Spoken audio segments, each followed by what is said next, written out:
A poor single mother is kicked out with her elderly mother from her uncle's house. But what they find changes everything.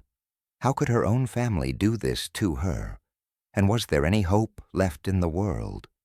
If you want to discover the incredible turn of fate that awaited them, subscribe now. Tell us which city you are listening from today. Now let's begin. The slam of the front door was a sound of finality, a brutal punctuation mark on a life that was now over. It echoed in the unnaturally quiet street, a sharp crack that seemed to split Ilara's world in two. On one side was everything she had ever known, the scent of her mother's baking that still clung to the kitchen walls, the worn armchair where her father used to read, the small bedroom where she had dreamt her girlhood dreams. On the other side was this, a cracked pavement, a leaden-gray sky that promised a cold rain, and the icy contempt in her Uncle Zihesti's eyes. Ilara clutched her infant son, Leo, a little tighter, his small warm body a fragile shield against the world's sudden cruelty. Beside her stood her grandmother, Elena, her back as straight as a cypress tree, though Ilara could see the fine tremor in her hands. Elena's own sons, Luis and Jorge, stood on the porch of the house that was no longer theirs, their faces twisted into masks of smug satisfaction. "Get out," Luis had snarled, his voice rough like sandpaper. He was the older, the crueler of the two, his heart a shriveled stone of greed. He waved a sheaf of papers in his hand, a legal document forged with lies and deceit. "The house is ours now. The judge said so." "You can't do this," Ilara had pleaded, her voice cracking. Her own mother, Sophia, had only been gone 6 months, the grief still a raw open wound in her chest. Sophia had always warned her about her brothers. "They have hungry eyes, my love," she used to say. "They see family not as a bond, but as a possession." Ilara had never truly understood until this moment. Jorge, the younger brother, had shifted his weight from foot to foot, unable to meet her gaze. He was a weaker man, a shadow clinging to his brother's malice, complicit in his silence. He was a coward, and in some ways, Ilara found that even more despicable. A monster who knows he is a monster is one thing, but a man who helps a monster while pretending he has no choice, that was a special kind of poison. "Luis, Jorge, my sons." Elena's voice cut through the tense air. It was not loud, but it carried the weight of 80 years of life, of love, of utter and profound disappointment. "Look at what you have become. Your father, Arturo, would be so ashamed. Your sister is barely cold in her grave, and you do this to her daughter, to your own mother."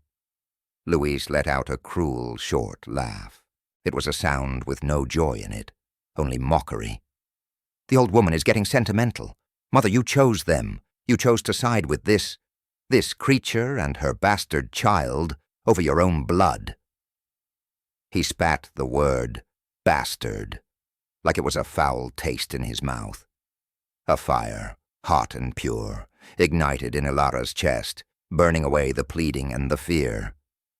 She took a step forward, her eyes locking onto Luis's. "Do not call him that." Luis's smile widened, enjoying her pain. He took a menacing step toward his mother. "Or what? What will you do? You have nothing. You are nothing." His shadow fell over Elena, who flinched but did not break.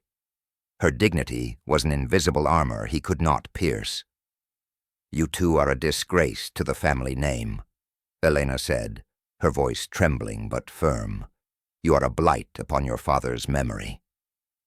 That was enough. Ilara knew then that begging was useless. Pleading was a waste of breath. There was no spark of humanity in them to appeal to. They were vultures who had been waiting for her mother to pass, just so they could pick the bones of her life clean. She looked at her grandmother, whose face was a portrait of heartbreak and steely resolve. "Let's go, Grandma," Ilara said, her voice now steady. She would not give them the satisfaction of her tears, not here, not in front of them. She adjusted the weight of baby Leo in her arms, his innocent face peaceful, blessedly unaware of the storm that had just broken over their lives. She picked up the single battered cardboard suitcase at her feet. It contained all they had left, a few changes of clothes, Leo's baby formula, and a framed photograph of her mother. A worthless inheritance in the eyes of the world, but to Ilara it was everything. As they turned their backs on the house, a cold gust of wind swept down the street, kicking up dust and dead leaves. It felt like the world itself was sighing in sorrow. Ilara did not look back. She couldn't. If she looked back, she feared she would crumble into a million pieces on that cold, unforgiving pavement. Instead, she looked ahead, at the long, empty road that stretched into an uncertain horizon. Inside her heart, she made a silent vow to the memory of her mother. "I will survive this, Mama. I will protect them. I don't know how, but I will not let them win. This is not the end." The words were a prayer, a promise, a desperate whisper against the vast, indifferent sky. And with her grandmother at her side, and her son in her arms, she took the first step away from her past and into the terrifying unknown wilderness of her future. The road stretched before them like a long gray ribbon of despair, disappearing into a hazy vanishing point under the bruised sky. The modest suburban street quickly gave way to the sparse, unforgiving landscape of the high desert. On either side, skeletal cacti reached up like desperate hands, and dry, thorny bushes clung to the dusty earth. The world felt vast, empty, and utterly indifferent to their plight. Hope was a word their hearts no longer seemed to remember. Each step was a monumental effort. Ilara's arms ached from the weight of Leo, who had begun to fuss, his small cries cutting through the oppressive silence. The dust from the road caked their clothes and filled their lungs. The cold was beginning to set in, a damp, insidious chill that seeped into their bones. They walked for what felt like an eternity, the sun a pale, distant disk in the sky, offering no warmth. Finally, Elena stumbled, her breath coming in ragged gasps. I need to rest, my child." Ilara's heart clenched with guilt and fear. She helped her grandmother to a large, flat rock on the side of the road. Elena sank down, her face pale and drawn. Ilara sat beside her, trying to soothe the crying baby, her own exhaustion a leaden weight on her soul. Leo's cries were a raw, primal sound of need, a need she felt utterly unequipped to meet. The baby's distress triggered something deep inside her, a memory that was still sharp and painful. The scene played out in her mind with vivid, cruel clarity. A small, cheerful cafe, the smell of coffee and pastries in the air. She had been so nervous, her hands trembling as she stirred her tea. Marco, Leo's father, sat across from her, his handsome face impatient. "So what's the big secret?" he had asked, a casual smile on his lips that didn't reach his eyes. She had taken a deep breath. "Marco, and I'm pregnant." The smile vanished. It was as if a mask had dropped, revealing the cold, selfish stranger beneath. He stared at her, his expression hardening into disbelief, then anger. "No, you can't be." "I am," she had whispered, a knot of dread tightening in her stomach. "It's yours." He had leaned back, running a hand through his perfectly styled hair. He looked at her not with love or even concern, but with a kind of detached horror, as if she were a problem he needed to solve. "Look, Ilara," he said, his voice low and firm. "That is your problem. It was a mistake. We were just having fun." "A mistake?" she repeated, the word a dagger in her heart. "Marco, this is our child." "No," he said, standing up and throwing a few bills on the table. "It's your child. I have a life, plans. I can't be tied down." He had looked at her one last time, his eyes filled with an icy finality. "Don't contact me again." And then he had walked out, leaving her alone in the cheerful cafe, her world collapsing around her. Now, sitting on this desolate roadside, with his son crying in her arms, the pain of that second betrayal washed over her again. First Marco, now her own uncles. It felt as though the world was systematically stripping away every pillar of support, leaving her utterly alone. A single hot tear escaped and traced a clean path through the dust on her cheek. Elena reached out a frail, trembling hand and placed it on Ilara's arm.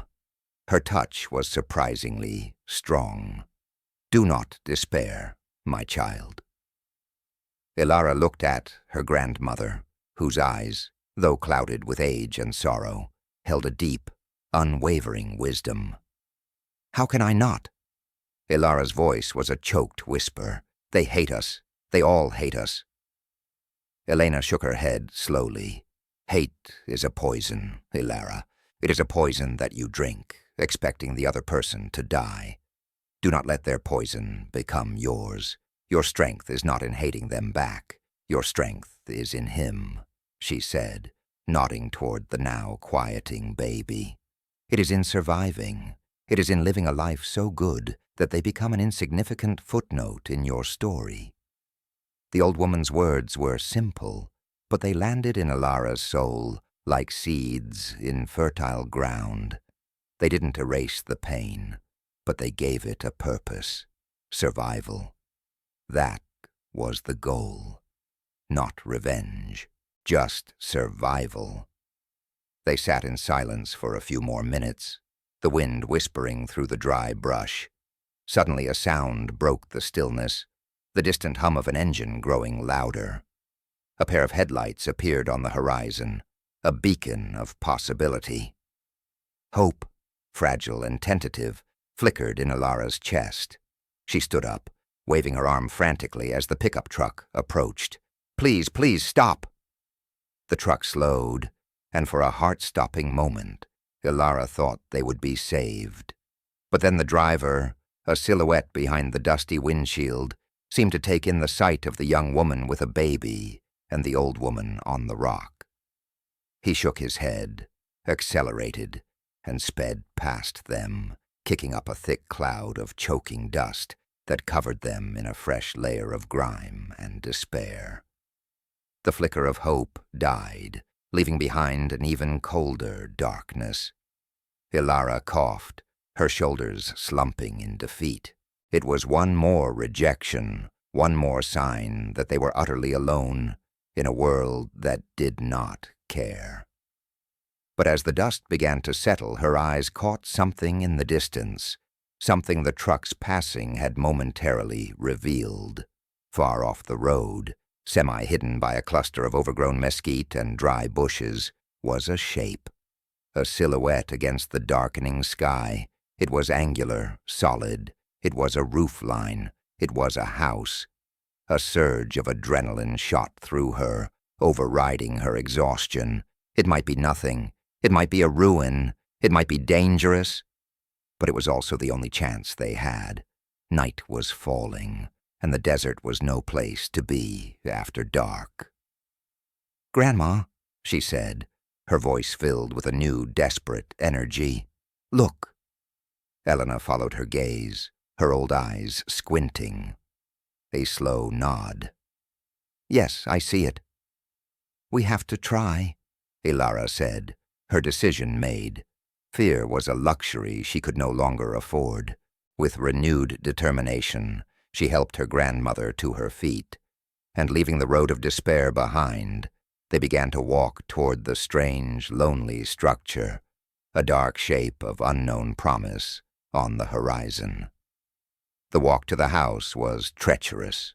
The ground was uneven, littered with loose rocks and thorny plants that snagged at their clothes. As they drew closer, the structure took on a more solid form. It was an old adobe house, the kind built by settlers a century ago. Its walls were the color of the earth itself, cracked and weathered by countless seasons of sun and wind. It looked abandoned, forgotten by time. They reached the front, where a sagging wooden porch greeted them. The front door hung slightly ajar, a dark, gaping mouth. The air was heavy with the smell of dust, decay, and the faint, musty scent of mice. Ilara hesitated, a shiver of apprehension running down her spine. What if someone was inside? What if it was more dangerous than the open desert? But then Leo let out a small whimper, his body shivering against hers, and her resolve hardened. This was their only option. Taking a deep breath, she pushed the door open. It swung inward with a long, drawn-out groan that sounded like a suffering soul, the sound echoing in the cavernous silence within. They stepped inside. The air was thick and stale. What little light remained of the day filtered through grime-caked windows, illuminating a scene frozen in time. The main room was filled with old furniture, all of it draped in dusty white sheets, making them look like a congregation of silent, waiting ghosts. A thick layer of dust covered every surface, and cobwebs hung from the ceiling like macabre chandeliers. In the center of the room stood a large stone fireplace, its hearth black with the soot of fires long since extinguished. It was a ruin, yes, but it was a ruin with a roof. It was dry. It was shelter from the biting wind. For the first time since that morning, a feeling that was not fear or despair settled in Ilara's heart. It was a tiny, fragile spark, a glimmer of hope. "We can stay here," she whispered, the words sounding loud in the stillness, "just for the night." Elena nodded, her eyes scanning the room. She walked slowly toward the fireplace, her hand trailing over the back of a shrouded sofa. "This place, it feels familiar," she murmured, a strange, puzzled look on her face. Ilara dismissed it as the rambling of an exhausted old woman. They explored cautiously. There was a small kitchen area with ancient, rusted tins of food on the shelves and a primitive hand-pump sink. A short hallway led to 2 small bedrooms. In one, a heavy wooden bed frame stood bare. In the other, Ilara's breath caught in her throat. Against the far wall, covered in a delicate layer of dust, stood a small wooden crib. It was simple, hand-carved, and it looked as though it had been waiting there just for them. That night they huddled together on the floor in the main room, using the dusty sheets from the furniture as blankets. Ilara fed Leo the last of the formula she had, her mind racing with worry about what they would do tomorrow. But for now, they were safe. The wind howled outside, but inside their dusty fortress they were protected. The first light of morning revealed the full extent of their new refuge. The house was sturdy, its thick adobe walls providing surprising insulation. Ilara's first priority was water. She went to the kitchen and began working the handle of the old hand pump. At first, nothing but a rusty groan came out. But she persisted, her muscles straining, until finally, a trickle of brown, murky water sputtered from the faucet.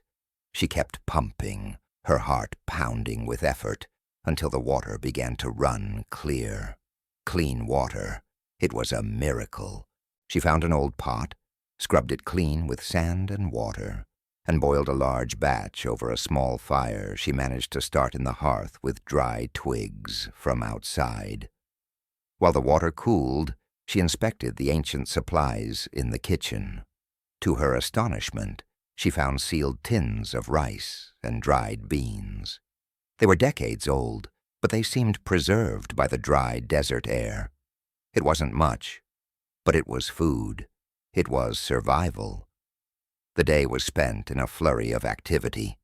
They swept away the thickest layers of dust, scrubbed the floors, and aired out the musty rooms. The simple act of cleaning, of imposing order on the chaos, was therapeutic. It felt like they were not just cleaning a house, but rebuilding a life, however small and fragile. As she worked, Elena would occasionally stop and get that same far-off look in her eyes. "Arturo, your grandfather, he was good with his hands," she said once, staring at the sturdy wooden beams in the ceiling. "He could build anything." Later that afternoon, Ilara turned her attention to the great stone fireplace. The soot was thick, and she wanted to make sure it was safe to use for warmth. As she was scrubbing inside the hearth, her hand brushed against a brick that felt different from the others. It was loose. Curiosity piqued. She wiggled it, her fingers finding purchase in the crumbling mortar. With a soft scrape, the brick came free. Behind it was a dark, hollow space. Her heart began to beat faster. What was this? A hiding place? Reaching into the darkness, her fingers closed around something hard and rectangular. It was a box. With trembling hands, she pulled it out. It was a small wooden chest, bound with rusted iron straps. The latch was stiff, but she managed to pry it open with a piece of metal she found in the hearth. Her mind raced with possibilities: gold, money, some forgotten treasure that would solve all their problems. She lifted the heavy lid. There was no gold. Inside, nestled on a bed of faded velvet, was a bundle of old letters tied with a delicate faded blue ribbon and a small, leather-bound diary. A wave of disappointment washed over her. Just old papers. But as she picked up the bundle of letters, she felt a strange sense of reverence. The paper was brittle with age. She carefully untied the ribbon and unfolded the first letter. The handwriting was elegant, feminine, a beautiful cursive script. "My dearest Arturo," it began. Ilara's breath caught. Arturo, her grandfather. She called for her grandmother, her voice trembling with excitement. "Grandma, come look at this." Together, by the dim light of the fire, they began to read. The letters were from a woman named Isabella. They were love letters, filled with a deep, passionate affection for Arturo. They spoke of secret meetings, of shared dreams, of a love that was pure but impossible. Isabella described herself as a migrant worker who had nursed Arturo back to health after he had fallen ill while surveying land far from his home. Elena listened, her face a mask of conflicting emotions: shock, confusion, but strangely not anger. "My Arturo," she whispered, her voice filled with a quiet awe. "A whole life I shared with him, and I knew nothing of this, nothing." They continued to read, piecing together the story. Isabella had become pregnant with Arturo's child. The letters grew more desperate. She was afraid, alone. She wrote of Arturo's promise to care for her and the baby, to build them a safe place. Then Ilara picked up the small leather diary. It was also Isabella's. The entries were short, dated. They detailed the construction of a small adobe house in the desert, a secret refuge, a house built by Arturo's own hands. Ilara's eyes widened as she looked around the room. This house. He had built this house. A few pages later, an entry announced the birth of a son. "I have named him Miguel," Isabella had written. "He has his father's eyes." The final entries were panicked. Isabella wrote that Arturo's family had discovered the secret. She was being threatened. She had to flee. She was taking Miguel, who was sick with a fever, and running. The last entry was brief and tear-stained. "I will go north. I pray my son survives. Goodbye, my love. Goodbye, my house." Ilara's hands were shaking. This house didn't just feel familiar to her grandmother. It was a part of their family's hidden history. It was a monument to a secret love. But there was one more thing in the box. Lying under a false bottom, tucked beneath the velvet lining, was a folded, official-looking document. She carefully unfolded it. It was a property deed. A deed for this very plot of land, for this very house. And the name on the deed was not Arturo. It was Miguel. Arturo had not just built this house for his secret love. He had given it to his secret son. The implications crashed down on Ilara with the force of a tidal wave. This refuge they had stumbled upon was not just a random shelter. It was their legacy. It was proof of a whole branch of their family they never knew existed. Her mother, Sophia, had a half-brother, and legally, this property belonged to him. It did not belong to the state, and it certainly did not belong to Luis and Jorge, who had no idea it even existed. Tears of disbelief and a wild, surging joy filled Ilara's eyes. They were not squatters. In a way, they were home. But just as this incredible revelation settled over them, a sound from outside shattered the moment. The distinct, menacing rumble of an engine. It was growing closer. A pair of bright, harsh headlights cut through the darkness, sweeping across the front of the house and illuminating the dusty windows. Ilara's blood ran cold. She knew that sound. It was her uncle's truck. "They found us," she breathed, terror seizing her heart. How? How could they have found them? Then she looked at the fireplace, at the thin wisp of smoke still curling from the chimney, a pale flag of life against the black night sky. The smoke. They had seen the smoke. "Quick!" she hissed, grabbing Elena's arm. "Blow out the candle. We have to hide." The fragile spark of hope was extinguished, replaced by the raw, primal fear of a cornered animal. The villains had returned. Panic, cold and sharp, flooded Ilara's veins. She snatched the precious wooden box from the floor, clutching it to her chest as if it were a shield. She blew out the single candle, plunging the room into near-total darkness, the only light now coming from the dying embers in the hearth. "In the bedroom," she whispered urgently, pulling her grandmother along. Elena, though frail, moved with a surprising quickness, her fear lending her strength. They scrambled into the small bedroom with the crib, taking Leo with them. Ilara gently placed the sleeping baby into the dusty cradle, praying he wouldn't wake.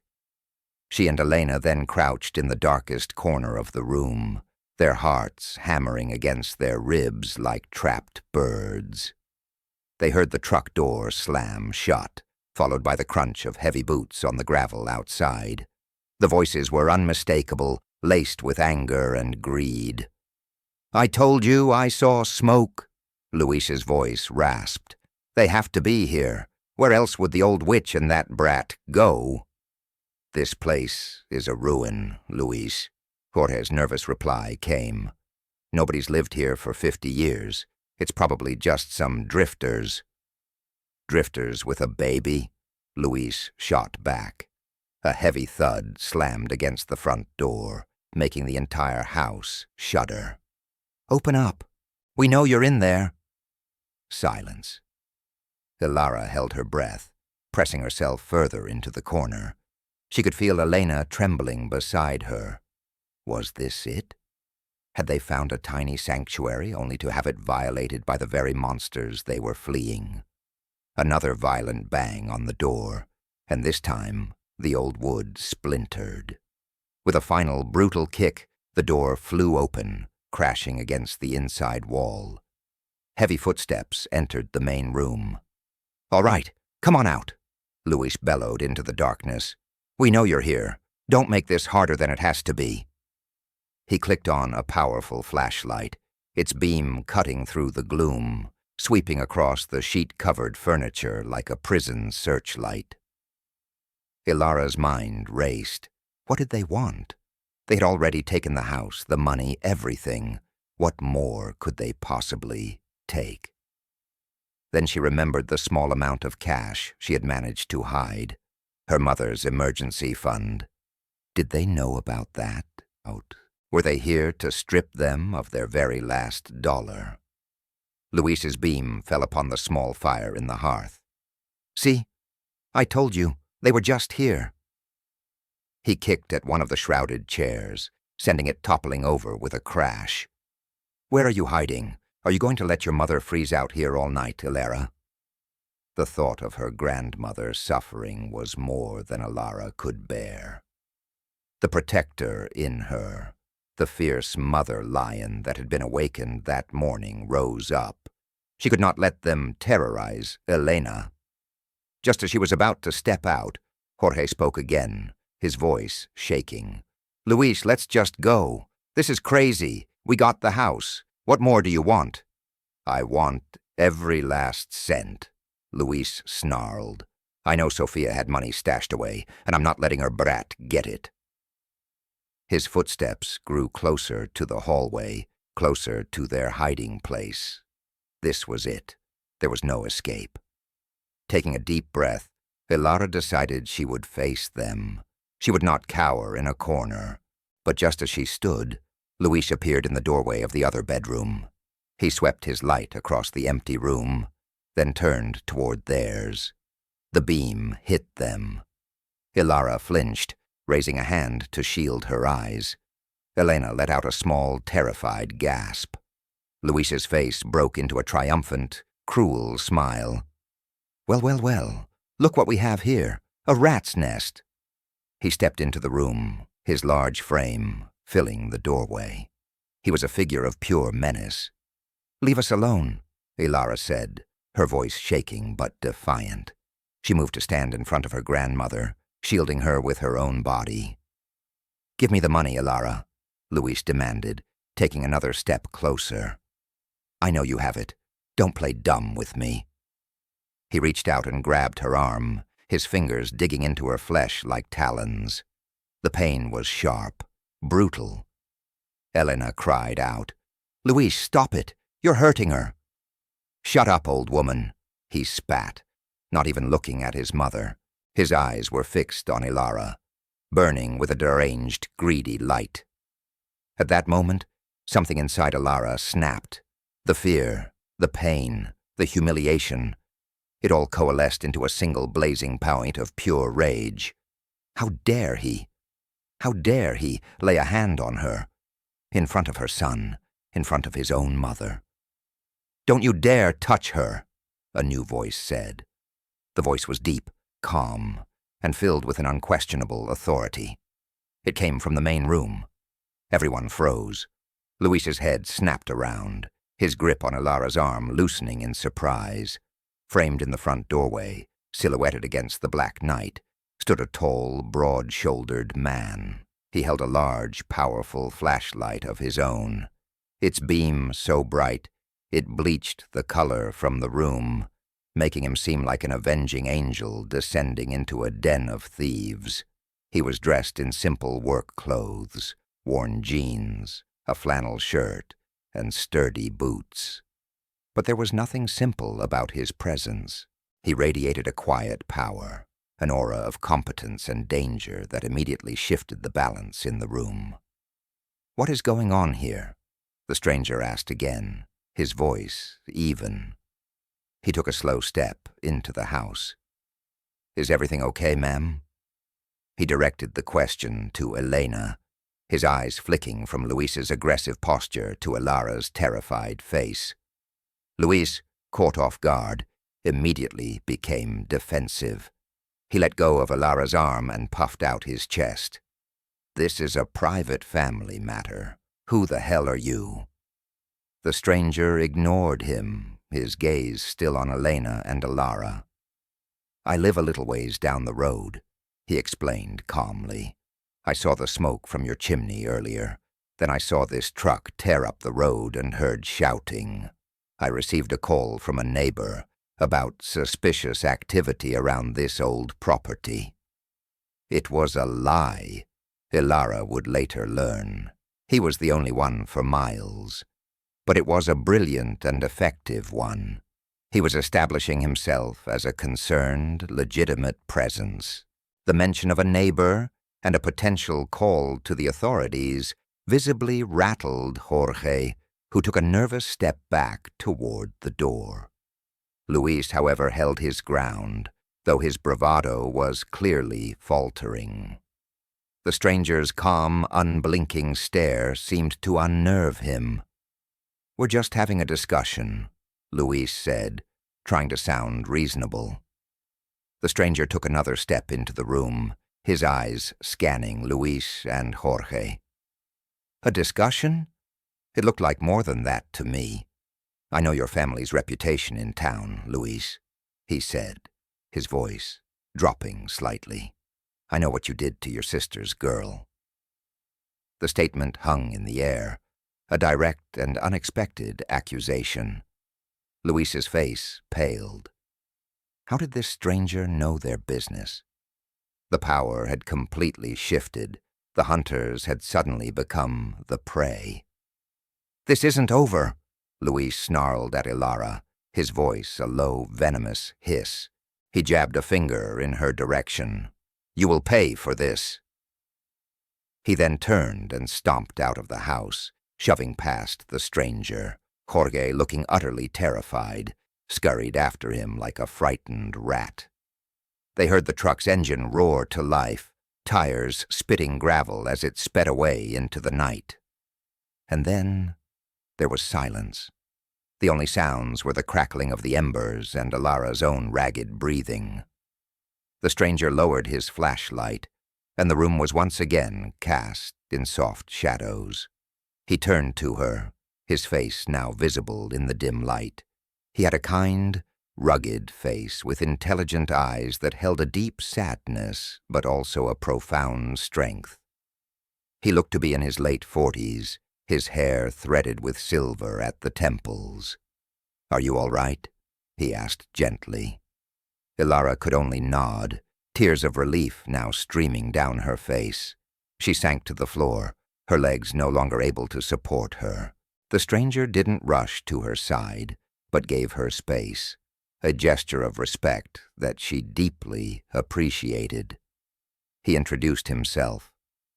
"My name is David." He explained that he owned a small ranch a few miles away. He had indeed seen the smoke and had come to investigate, worried that squatters might accidentally burn the old place down. Elena, having regained her composure, spoke from the corner. "God bless you, son. You saved us." David gave her a small, sad smile. "I know this house," he said, his gaze sweeping the room with a strange familiarity. My mother used to talk about it. She said it was a place built from love, but haunted by sorrow." Ilara's head shot up. Her heart began to pound again, but this time it was not with fear. "Your mother? Who was your mother?" "Her name was Isabella," David said quietly. The name hit Ilara like a lightning bolt. Isabella, the woman from the letters. She scrambled to her feet, grabbing the wooden box she had dropped.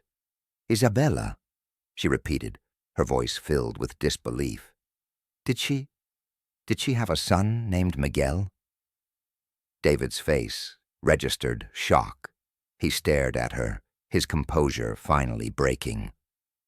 How do you know that name? No one knows that name. I changed it legally years ago."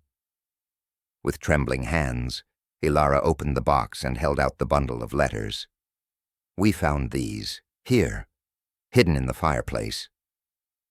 David took the letters, his large, calloused hands surprisingly gentle.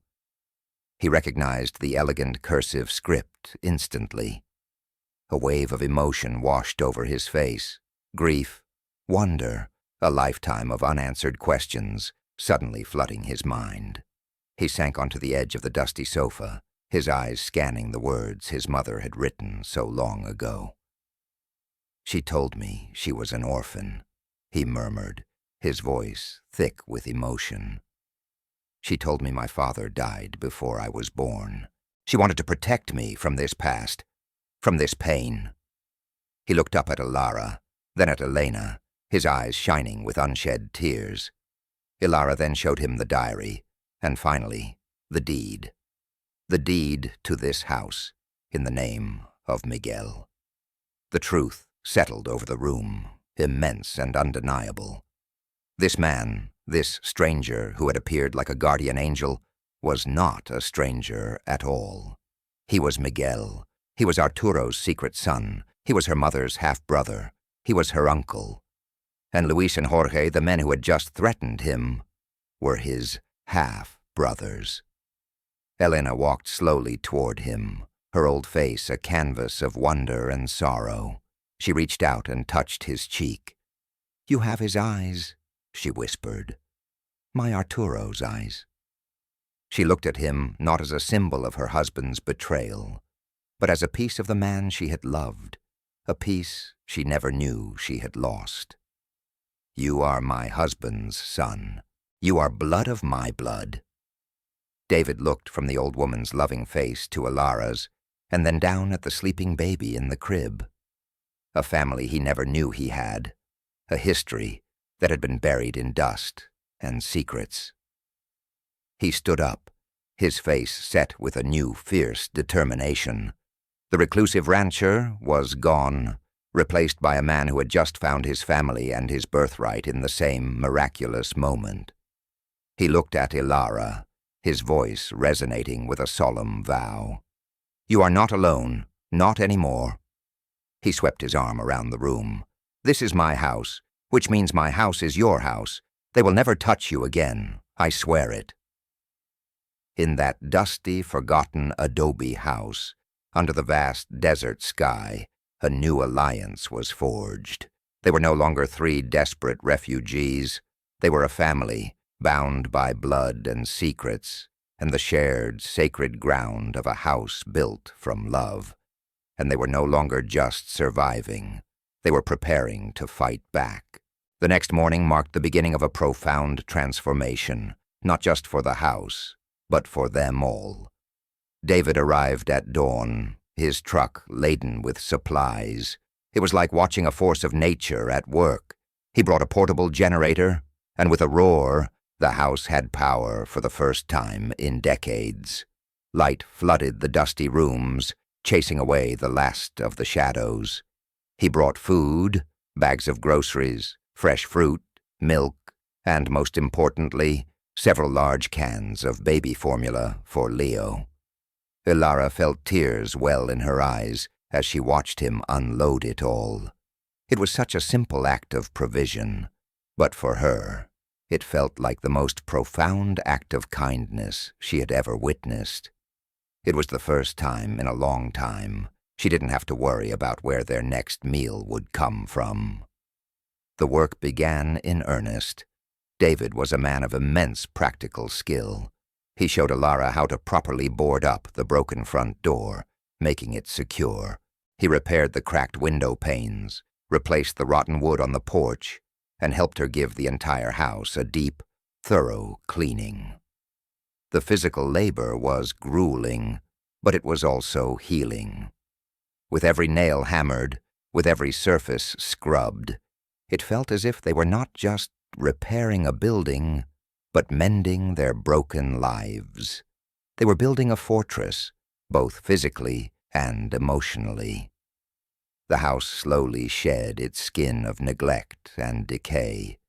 The ghostly sheets were washed and hung to dry in the desert sun. The furniture was polished, its dark wood gleaming with a newfound luster. The house began to breathe again. It was transforming from a ruin into a home. The evenings were a time of connection. They would sit around a crackling fire in the now clean hearth, sharing stories. David spoke of his mother, Isabella, a strong, resilient woman who had raised him alone, never speaking of the past but filling their small life with love. Elena, in turn, shared stories of Arturo, painting a picture of a good but complicated man, a man capable of a great, secret love. She spoke without bitterness, only a sad acceptance. Through these stories, Ilara began to know the grandfather she had barely met and the secret uncle who now sat beside her. A new family was being woven together, thread by painful, beautiful thread. After a few days of securing the house, David announced the next step. "It's time to make this official," he said, holding up the old deed. "The law is on our side. We just have to claim it." The trip to the county records office in the nearest town was nerve-wracking. Ilara felt exposed, vulnerable, away from the safety of their adobe fortress. But David's calm confidence was a steadying presence. They walked into the drab bureaucratic building and presented their case to a weary-looking clerk. David laid out the evidence with methodical precision. Isabella's diary, the letters, the old deed in the name of Miguel. He presented his own birth certificate and the legal documents showing his name change from Miguel to David. Finally, Elena, with quiet dignity, provided a sworn, notarized statement confirming that she was Arturo's widow and that she recognized David as her late husband's son. The clerk, initially skeptical, grew more and more intrigued as the story unfolded. He checked the old property logs. The plot of land had indeed been registered to a Miguel, son of Arturo, decades ago. It had never been sold. It had simply sat on the books, forgotten, accruing unpaid taxes, which David promptly offered to pay in full. After several hours of paperwork and verification, it was done. A new, modern title was issued. The property, the house, the land, it was all officially and indisputably registered in the name of David. Walking out of the office into the bright afternoon sun, Ilara felt a weight lift from her shoulders. They had a legal anchor. They were no longer ghosts. David's face was set in a grim line. "Now," he said, his voice low and determined, "let's go visit my brothers." The drive to her old house, the house she had been thrown out of, was surreal. This time, she wasn't approaching as a victim, but as part of a united front. David parked his truck directly in front of the house, a clear and confident statement. Luis and Jorge were in the front yard. When they saw Ilara get out of the truck, Luis's face contorted in a sneer. But then David got out, and the sneer faltered. "What do you want now?" Luis demanded, trying to project an authority he no longer possessed. David didn't answer immediately. He just stood there, a tall, imposing figure, and looked at the two men who shared his father's blood.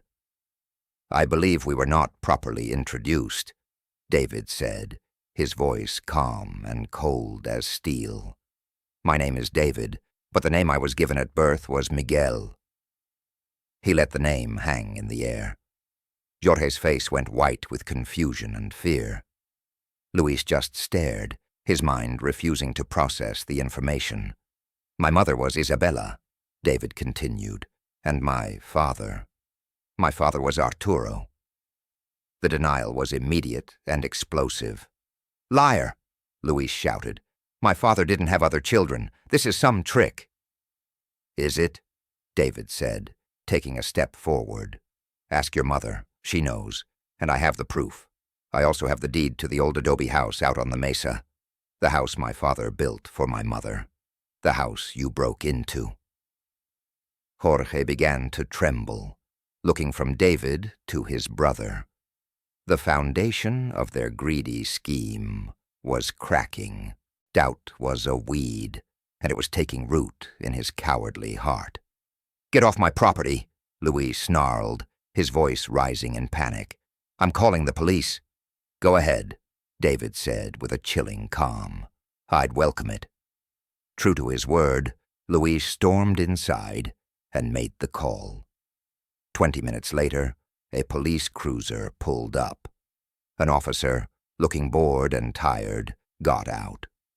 Luis immediately launched into a tirade, pointing at David and Ilara, claiming they were harassing him, claiming David was a fraud trying to extort them.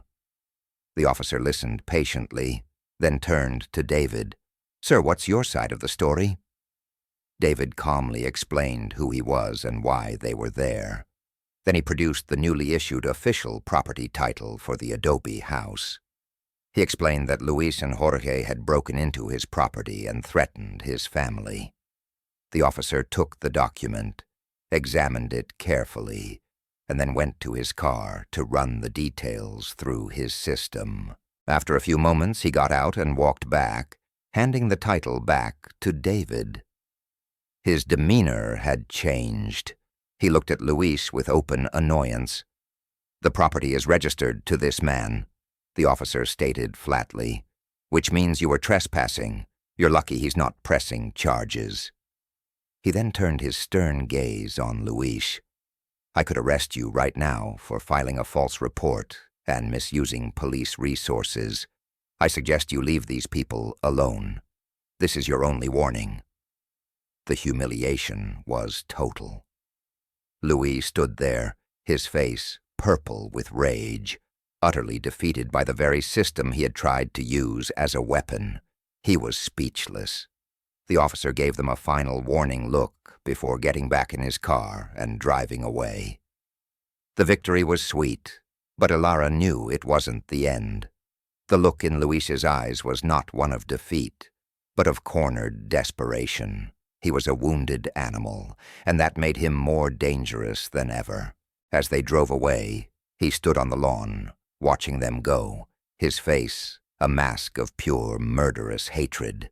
If this story has moved you so far, if you have felt Ilara's anguish and Elena's strength, leave a like and stay until the end, because what comes now is even more exciting. On the drive back to the adobe house, a sense of quiet triumph filled the truck. They had faced the villains and won the first major battle. But for Ilara, there was one more ghost to confront, one final toxic tie to her past that needed to be severed. "David," she said quietly, "there's somewhere I need to go, alone." He looked at her, saw the resolve in her eyes, and simply nodded. He understood. The next day, he lent her his truck. She drove back into town, her heart a steady drum of nervous resolve. She drove to the upscale apartment building where Marco lived. She had not seen him since that horrible day in the cafe. She was not going there to ask for money or help. She was going there for herself, for her son. She found him just as he was leaving for work, dressed in an expensive suit, looking every bit the successful man who couldn't be, tied down. When he saw her, his face paled. "Ilara, what are you doing here?" he stammered, looking around nervously as if she were a source of public shame. "I'm not here to cause a scene, Marco," she said, her voice even and strong. It was a voice he had never heard from her before. It was the voice of a survivor. "I just thought you should know. The baby was born. He's a boy. His name is Leo." Marco looked flustered, reaching for his wallet. "Look, I can give you some money." She held up a hand, stopping him. "I don't want your money, Marco. I never did. I just wanted you to know that you have a son, and that he is healthy and beautiful, and that you are missing out on the best thing that ever could have happened to you." He stared at her, a flicker of something, regret, curiosity, in his eyes, but it was quickly extinguished by his own selfishness. "Help arrived when I needed it most, Marco," she continued, a small, sad smile on her lips. "But it didn't come from you. I just needed to tell you that, and I need you to know that we are going to be okay, more than okay."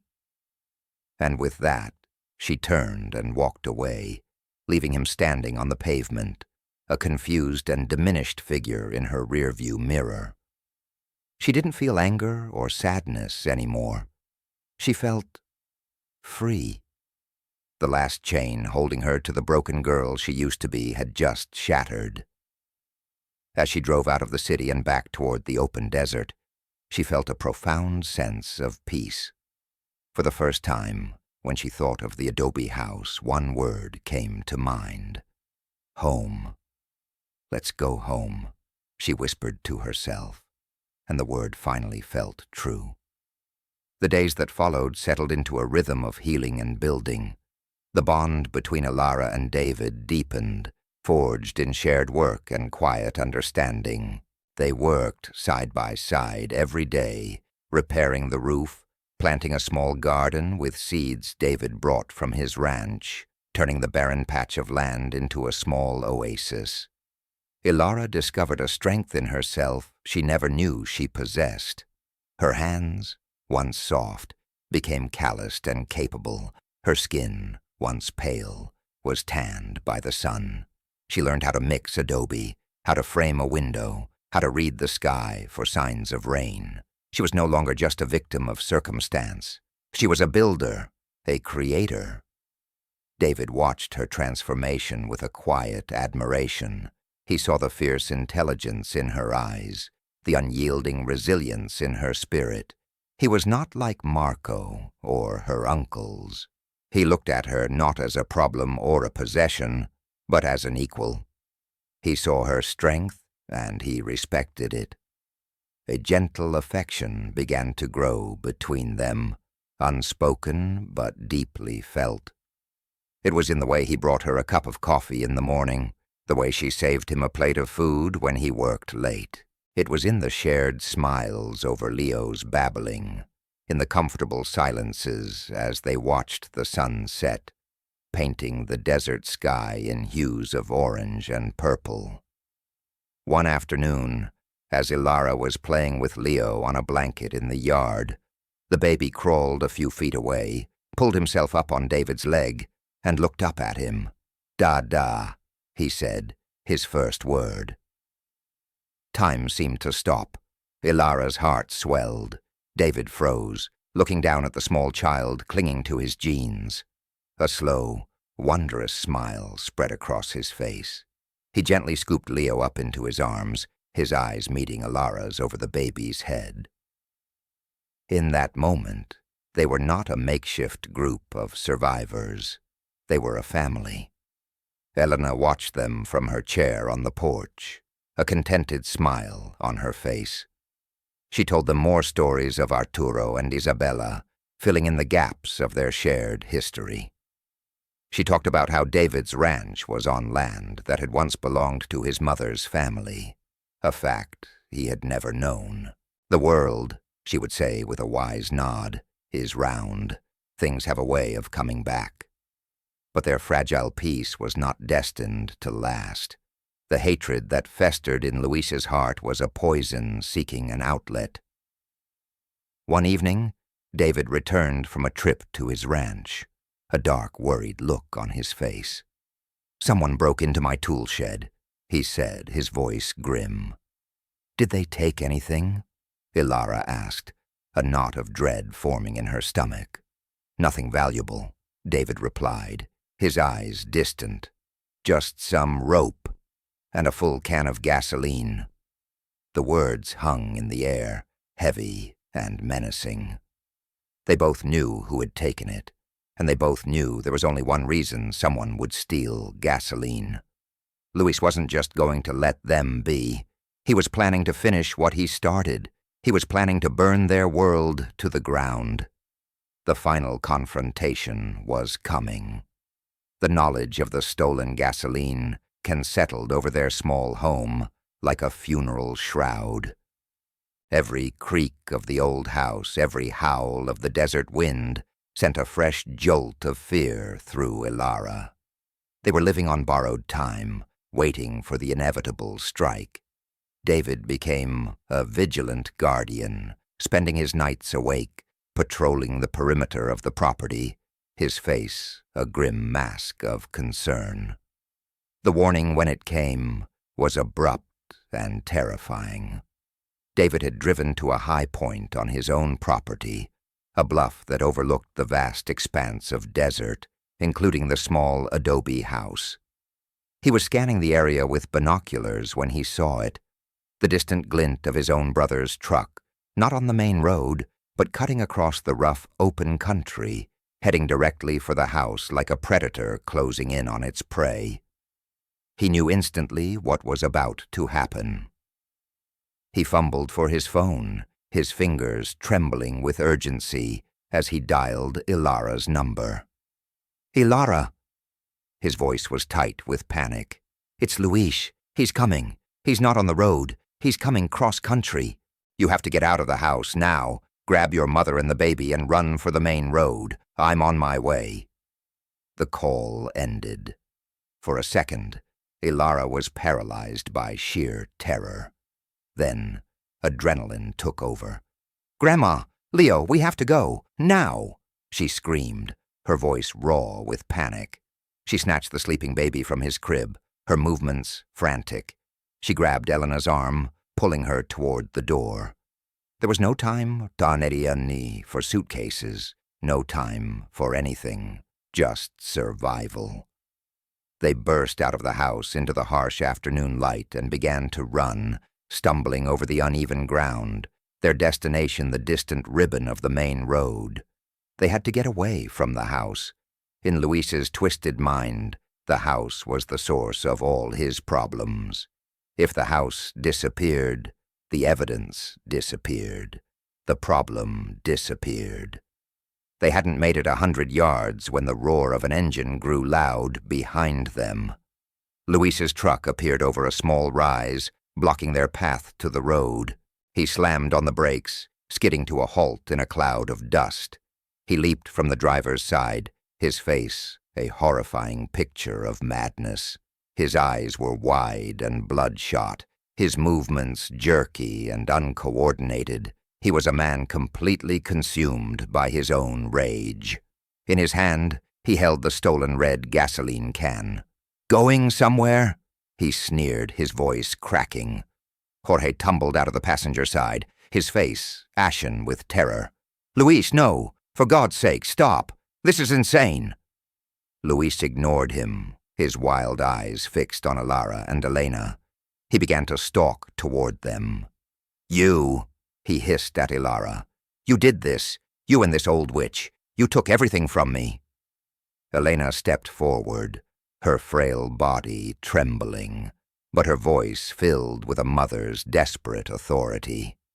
"Luis, for the love of God, stop this. I am your mother." "You stopped being my mother when you chose them over your own sons," he shrieked, his voice breaking with a deranged self-pity. He turned his rage toward the house, the silent adobe structure that stood as a testament to all his failures. This house. Everything is because of this house. It should have been ours. He ran to the side of the house and began to splash the gasoline onto the dry, weathered adobe walls. The pungent smell filled the air, a scent of impending doom. "Luis, please!" Jorge cried, tears streaming down his face. He was a coward, but even he could not stomach this. This was not about money anymore. This was murder. Luis paid him no mind. He emptied the can, tossing it aside. He fumbled in his pocket and pulled out a lighter. He flicked it once, twice, the tiny flame dancing in the wind, a small, terrible star of destruction. "No!" Ilara screamed. With a final triumphant cry of rage, Luis threw the lighter at the base of the wall. The world erupted. The gasoline ignited with a deafening whoosh, and a wall of brilliant orange flame shot up the side of the house. The heat was instantaneous and intense, forcing them all to stumble backward. The fire spread with terrifying speed, black smoke billowing into the clear desert sky. At that exact moment, another engine roared. David's truck appeared on the road, flying toward them at full speed. He didn't hesitate. He veered off the asphalt, bouncing over the rough terrain, his truck a charging beast. He slammed the vehicle to a halt just feet from the scene, leaped out, and with a guttural roar of fury, launched himself at Luis. The two brothers collided. David, powered by righteous rage, was a force of nature.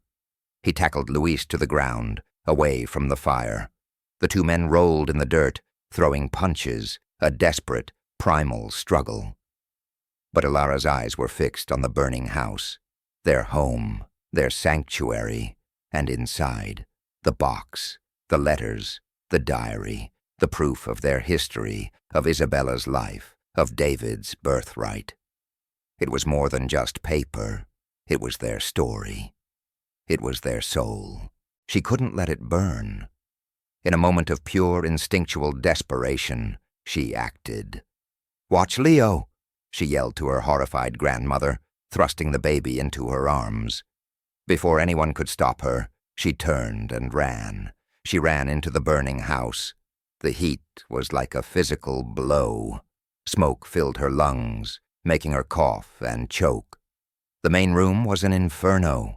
Flames licked up the walls, and the roar was deafening. She spotted the wooden box near the hearth, miraculously untouched for the moment. Covering her face with her arm, she lunged for it, her fingers closing around the warm wood. She had it. She turned to flee, but just then a great groaning crack echoed above her. A massive, burning roof beam, weakened by the fire, broke free and crashed down, blocking her path to the door. Another beam fell, striking the floor near her, and a piece of it splintered off, pinning her leg to the ground.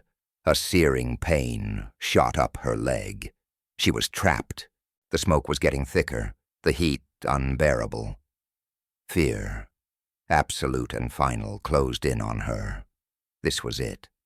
This was how she would die. "Ilara!"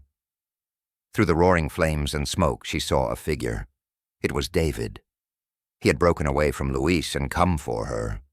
He was shouting her name, his face a mask of terror. He couldn't get through the wall of fire at the front. He ran to the side of the house, kicking and punching at the burning adobe wall, creating a hole in the weakened structure. He squeezed through the opening, his eyes wild as he searched for her in the smoke. He saw her, pinned and struggling. He rushed to her side, his hands tearing at the heavy smoldering piece of wood. With a surge of adrenaline-fueled strength, he lifted it, freeing her. "Come on!" he yelled, pulling her up. He half-dragged, half-carried her back toward the hole he had made. Just as they scrambled through the opening and collapsed onto the dirt outside, the entire roof gave way with a monstrous roar, crashing down into the heart of the house, sending a shower of sparks and embers high into the sky. They lay on the ground, coughing, gasping for the clean desert air covered in soot and grime. But they were alive, and clutched tightly in Ilara's arms, charred and smoking but intact, was the wooden box. In the distance, a new sound began to cut through the crackle of the flames, a sound that grew steadily louder. It was the wail of sirens. David, in his frantic call to Ilara, had also called 911. Justice was coming. Police cars and a fire engine screamed up the road, their lights flashing, painting the chaotic scene in strobes of red and blue. Firefighters immediately began battling the blaze, but it was too late. The house was a lost cause, a roaring pyre against the darkening sky. The police descended on the scene. David, his face grim and smeared with soot, pointed to his brother. Luis was sitting on the ground where David had left him, a dazed, defeated look on his face. The madness had burned out, leaving only the empty shell of a man. He was promptly handcuffed and read his rights. Jorge, seeing the officers, completely broke down. He fell to his knees, sobbing uncontrollably. "I told him not to do it," he wailed. "I told him it was crazy." He began to confess everything, the words tumbling out in a torrent of guilt and terror. The forged will, the threats, the plan to burn the house. He became the state's star witness in an instant. Ilara was being tended to by a paramedic. Her leg was badly burned, but not broken. As they bandaged the wound, her eyes were fixed on the handcuffed figure of Luis being led to a police car. There was no triumph in her gaze, only a profound, weary sadness. He looked so small, so pathetic. His greed had consumed him, and now he had nothing. The house, their beautiful, hard-won sanctuary, was now a blackened, skeletal ruin. The fire had taken everything, all their work, their hopes, their fragile sense of home, all gone, turned to ash and smoke. Despair, cold and familiar, began to creep back into Ilara's heart. They were homeless again. David came and knelt beside her. He looked at her burned leg, at her soot-stained face, at the charred box she still clutched to her chest. Then he looked at the smoldering ruins. "It's gone," she whispered, tears finally tracing clean paths through the grime on her cheeks. "Everything is gone." David reached out and gently took her hand. His grip was firm, steady. "No," he said, his voice soft but filled with an unshakable conviction. "Not everything. We're alive. We're together. The house was just wood and mud. We are the home." He then looked over at Elena, who was holding a sleeping Leo, her ancient face etched with sorrow, but also with a deep, quiet strength. He stood up and walked over to them. "My ranch," he said, his voice clear and strong so they could both hear. "It's too big for one man. There are empty rooms. Come live with me, not as guests, as family." It was not an offer of pity. It was an offer of belonging. Ilara looked at this man, this uncle she had never known, who had risked his life for her, who had appeared out of the darkness and become their unwavering protector. She looked at her grandmother and at her sleeping son. David was right. The house was gone, but the family remained, stronger than ever. "Okay," she whispered, a fresh wave of tears falling, but this time they were tears of gratitude. "Okay, David, we'll come home." That night, they slept in clean beds with soft blankets at David's ranch. The rooms were warm, the doors were locked, and for the first time, Ilara felt a profound and lasting sense of safety. The storm was finally over. In the weeks that followed, the legal machinery moved with surprising speed.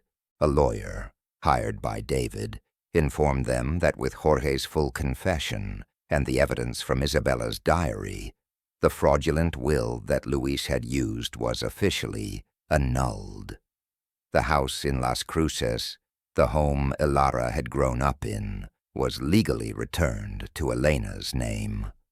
But when David asked Elena what she wanted to do with it, her answer was immediate. "Sell it," she said, her voice firm. "That house is full of bad memories now. It's tainted by their greed. This land," she said, looking out over the desert from the porch of David's ranch, the land where Arturo built his other home. "This is where I want to be."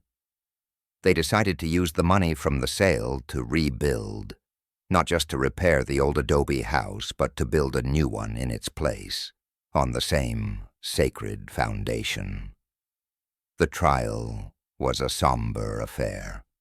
Jorge, having testified against his brother in exchange for a lighter sentence of probation and community service, sat with his head bowed, a broken man.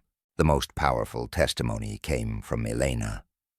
She took the stand, a small, dignified woman in a simple black dress, and looked at her son, Luis. "That man in the defendant's chair is not my son," she said, her voice clear and steady, resonating through the silent courtroom. "My son died a long time ago, replaced by a creature of greed and hate. You did not just violate the law. You violated the sacred bond between a mother and a son. May God have mercy on your soul, because I have none left for you." The judge's words were equally devastating. "You were blinded by greed," he said, looking down at Luis. "You betrayed your family, terrorized your mother, and attempted to murder your own niece and her child. You are a cancer on society."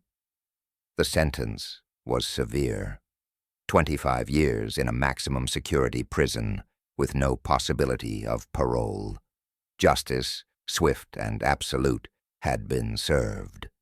As Luis was led away in chains, he looked at Ilara one last time. There was no remorse in his eyes, only the same cold, dead hatred. But it no longer had any power over her.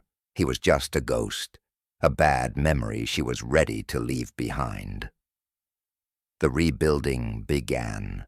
It was a slow, arduous, but joyous process. A new house began to rise from the ashes of the old one. It was built in the traditional adobe style, respecting the memory of what had been lost, but the inside was modern, spacious, and filled with light. Ilara, to everyone's surprise, took the lead. She became the project manager, working with the architects and builders. She learned about foundations and wiring, about plumbing and insulation. She was no longer just a survivor. She was the architect of her own future. Leo took his first real steps on the new foundation, toddling straight into David's waiting arms. The bond between them all grew stronger with every brick laid. The mutual respect and deep affection between Ilara and David slowly, naturally, blossomed into love. It was a quiet, steady love, built not on fleeting passion, but on shared struggle, deep admiration, and the solid foundation of family.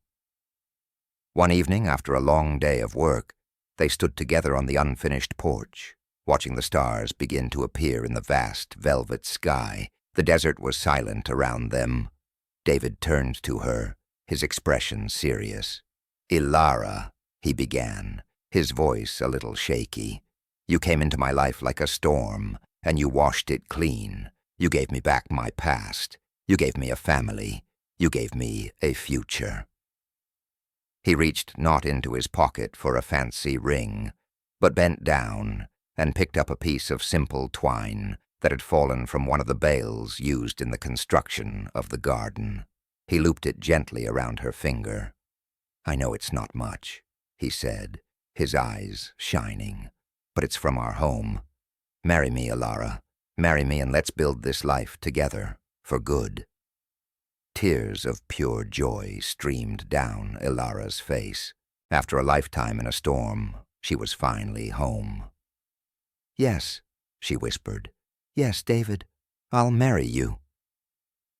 Years passed.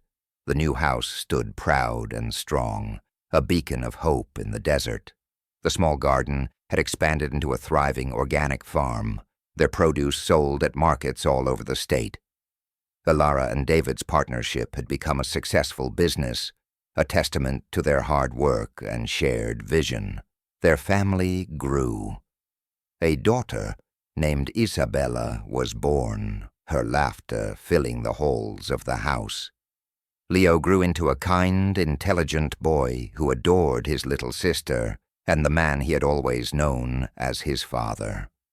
Elena lived to the ripe old age of 92. She passed away peacefully in her sleep, in her own room in the house, surrounded by the love of her granddaughter, her newfound son, and the great-grandchildren she had lived to see. Her life, which had seen so much sorrow, ended in peace. On the mantelpiece of the new fireplace, in a place of honor, sat the charred but preserved wooden box. It was not a reminder of a painful secret anymore. It was the foundation stone of their family, a symbol of a love that had crossed generations to bring them all together. One day, many years later, Ilara and David, now older, their hair streaked with gray, sat on the porch, watching their own grandchildren play in the yard where the fire had once raged. They had used their success to create a charitable fund, a foundation that helped other single mothers and families who had been cast out and left with nothing, turning their own pain into a legacy of hope. for others. The road that had once seemed so threatening, so full of despair, had, in the end, led them home. The house that was burned to the ground had risen from the ashes, stronger and more beautiful than before. It stood as a testament to the cruelty that humans can inflict upon one another, but also to the incredible unyielding resilience of the human spirit. It proved that no matter how dark the path, no matter how great the loss, the destination can be brighter than we ever dared to imagine. What did you think of Ilara's journey from despair to triumph? This story teaches us that even when we are cast out into the desert of our lives, stripped of everything we hold dear, we can find an oasis of hope. It reminds us that true family is not always the one we are born into, but the one we build through love, loyalty, and shared survival. The greatest structures are not built of brick and mortar, but of the bonds that connect us. If you believe in the strength of family and the power of new beginnings, comment with the word resilience.